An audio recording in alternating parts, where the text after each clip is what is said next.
In the last videos in QFT, we've talked about how to derive an interaction theory for particles. We've calculated scattering amplitudes, derived Feynman diagrams, and much more. But there's one subtlety. All the models we've dealt with so far don't directly describe anything real.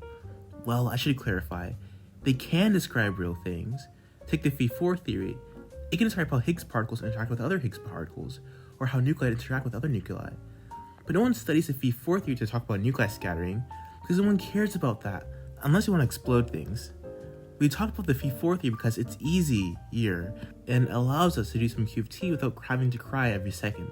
These toy models that we played with lets us get a picture of how we can actually do QFT before moving on to the big stuff.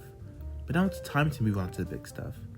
It's time to tackle the first real quantum field theory developed, quantum electrodynamics. Now maybe your heart jumped a little there. Quantum electrodynamics? Isn't that like super complicated with gauge invariance and soft photon divergences and the fact that LZ doesn't even work anymore? Well, kind of. There are a lot of subtleties with QED that come from the fact that the main player, the photon, is a massless vector particle. But the actual story is still the same. We calculate scattering amplitudes the same way. So you already know how to do QED from watching the other videos. It's just time to actually do it. Now QED is a big topic, so we won't get to everything, but we'll talk about things that I find most important. But first, let's derive the Lagrangian for QED. QED is a theory that describes how light interacts with fermions, and how fermions interact with fermions via electric charge, and to some degree, how light interacts with light. Let's write down the Lagrangian for the Dirac equation. This Lagrangian has a U1 symmetry, meaning that charge is conserved. But what happens if we let the U1 group depend on location? If we did that, we can see that this Lagrangian is no longer invariant. But how can we fix this Lagrangian so that it is invariant? We need to add a term to the Lagrangian that when U1 transformed cancels this term out. Let's try this on SOTS. We don't know what should go inside the box, but we know it should transform in a way that gives us the derivative of the generator. We actually know a field that can do this, a massless vector field. Now all we have to do is add this Lagrangian for the free photon field, and now we have Lagrangian for QED. Now I admit the argument we've used here, while popular, isn't really a good one. We didn't have a reason to demand a local symmetry at all. One could come to the QED Lagrangian through different means, but this is probably the most straightforward. We can even use the same approach to derive the QCD Lagrangian by demanding a local SU3 symmetry.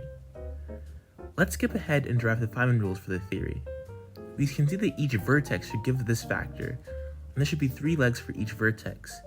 An incoming photon particle would be described by a polarization state. An internal photon lines would correspond to the photon propagator. We also use the same rules for fermions. An important thing to mention is that the Feynman rules come from using the LZ formula, and the LZ formula doesn't work for photons. So we're really cheating by just jumping into the Feynman rules, but we cheat a lot in QFT, so let's move on. Let's try calculating the matrix element for electron-positron scattering, also known as BABA scattering. There are 2 tree-level diagrams for this process, corresponding to different contractions. Let's solve for the one on the left, called the S channel, since the momentum of the internal photon is equal to the sum of the momenta of the incoming particles. Using the Feynman rules, we get this over here. We can use the high energy limit, which fixes the spins of the incoming particles. But what about the outgoing particles? Here's where things get a little bit tricky.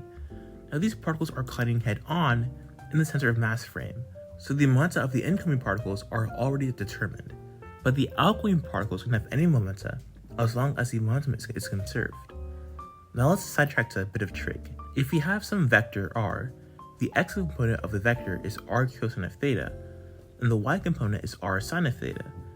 If the vector r exists in 3 dimensions, then the components are listed here. Notice how these are just spherical coordinates. Now let's go back to QFT. We can label the forward momentum of the outgoing electron like this, since the energy is equal to the total momentum of the particle. Now the positron's forward momentum is going to be pointing 180 degrees away from the electron's forward momentum. So we can write the positron's forward momentum vector like this. We can set the azimuthal angle phi to be 0 for convenience, meaning that the scattering happens in a 2D plane. we can find the spinors by just using the Dirac equation, and now we can calculate this expression. If you guys watched my Big Bang Theory video, you might recognize this expression over here. This is a 4-vector, so we have to calculate the product 4 times. We can rewrite the given matrix like this to calculate the 4 components. Doing that gives us this vector. Now we have to do the same thing for the outgoing spinors, which gives us this vector. Then we can multiply them out to get this result over here. Now the forward momentum of the photon propagator is just going to be equal to the squared value of the center of mass energy, which conveniently cancels out with the square roots from the spinor normalization. This gives us our actual answer for our first QED process. Let's try to interpret this result. The cosine of theta dependence implies that if the scattering angle is 180 degrees, then the scattering can't happen. Notice how as the charge increases, so does the probability, so we can think of the interaction becoming stronger as the charge increases. Now there's also the T channel for this process, where the electron and positron exchange a photon instead of annihilating at the vertex. Doing the math gives a similar answer, and we'd have to add these both and square them to get the probability at second order. In today's video, you learn how to somewhat derive the Lagrangian of QED, and learn how to calculate QED scattering. There are many other things that we could describe, like pair production, electron-photon scattering, and even the more elusive Hilbert scattering. Even though these may seem like an enigma at first, the basic recipe is still the same. If you still don't get it, there will be more videos on the way. Thanks for watching.